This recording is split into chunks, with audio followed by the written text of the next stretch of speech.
Hello friends, நான் இன்னைக்கு ஈவினிங்க்கு ஒரு ஸ்நாக்ஸ் செய்ய போகிறேன். என்ன ஸ்நாக்ஸ்னால் பக்கோடா தான் செய்ய போகிறேன். நம்ம கிளைமேட் ஒரு மாதிரி வெயில் இல்லாமல் இருக்கா, அது குளிருது. அதனால சரி அதுக்கு ஒரு டீக்கு ஸ்நாக்ஸ் செய்ய போகிறேன். அதை தான் இப்போ வீடியோவாக எடுக்கிறோம்.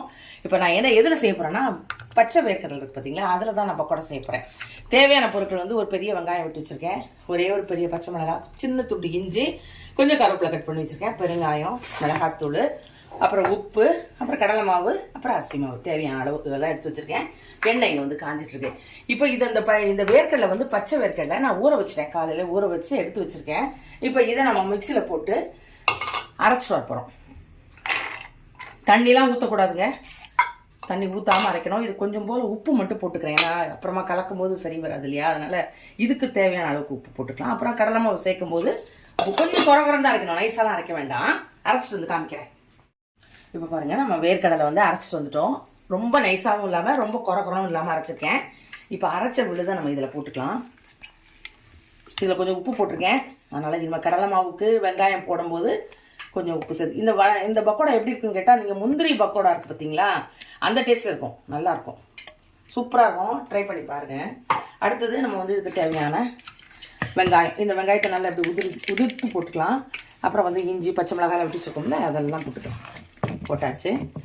இப்போ இதில் கொஞ்சம் போல் சோம்பு போட போகிறேன். பக்கோடானாலே கொஞ்சம் சோம்பு போட்டிங்கன்னா நல்லாயிருக்கும். உங்களுக்கு சோம்பு பிடிக்காதனா விட்டுருங்க வாசனை, ஆனால் சோம்பு போட்டிங்கன்னா நல்லாயிருக்கும். போட்டாச்சு சோம்பு. அடுத்தது நம்ம என்ன பண்ண போகிறோம், பெருங்காயம் போட போகிறோம். பெருங்காயம், அப்புறம் கடலை மாவு. ஒரு கப்பு வேர்க்கடலை எடுத்தேன், அதுக்கு இப்போ நான் 3/4 கப்பு கிட்ட போட்டேன். சரிங்களா, தண்ணி ஊற்றக்கூடாது, ஏன்னா வேர்க்கடலையில் கொஞ்சம் தண்ணி இருக்கும், அதனால் நம்ம பார்த்துட்டு தான் தெளிச்சிக்க தான் செய்யணும், தண்ணி ஊற்றக்கூடாது. அடுத்தது 1/4 கப்பு அரிசி மாவு எடுத்து வச்சுருக்கேன், அவ்வளவும் போட போகிறதில்ல, ஒரு 2 ஸ்பூன் மீதி இவ்வளோ வச்சுட்டேன்.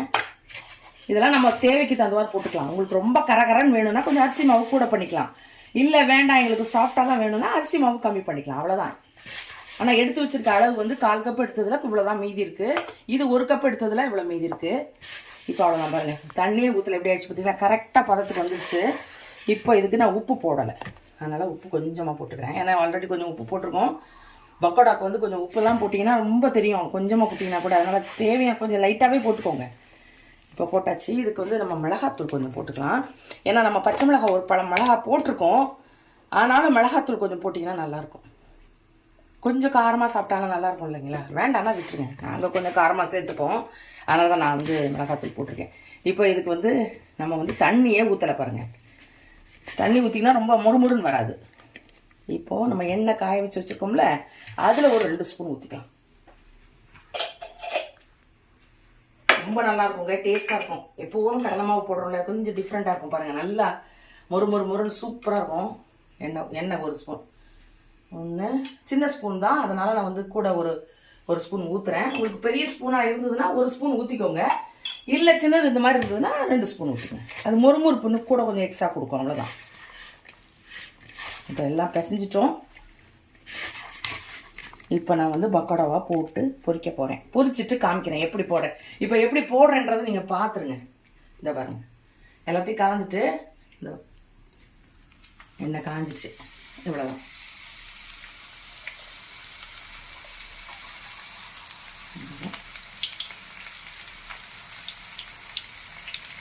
ரொம்பவும் ஊற்றி போட்டிங்கன்னா நல்லா எடுக்கிறதுக்கு தூளாக இருக்கிற மாதிரி இருக்கும், கொஞ்சம் பெருசு பெருசாக போட்டுருங்க, அவ்வளோதான்.